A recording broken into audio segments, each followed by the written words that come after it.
তো শুভ দুপুর বন্ধুরা, সবাই কেমন আছো? আশা করি সবাই ভালো আছো, আমিও ভালো আছি। তো আজকে হচ্ছে বৃহস্পতিবার। আমি হোটেলে কি কি রান্না বাড়ি করলাম একটু দেখে নাও।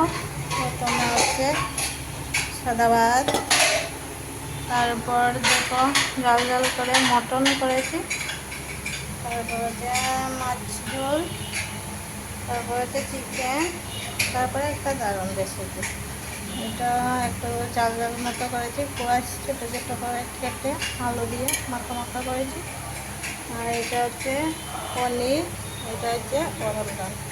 ঠিক আছে, তো আরও আছে এই যে দেখো শুধু চাটনি, এই দেখো আলু দিয়ে করতে পারবে, আছে। ঠিক আছে, আর ভাত দেবো, শেষ হয়ে গেছে। তো সবাই কেমন লাগলো একটু লাইক শেয়ার কমেন্ট করে জানাবে, আর খেতে হলে চলে এসো।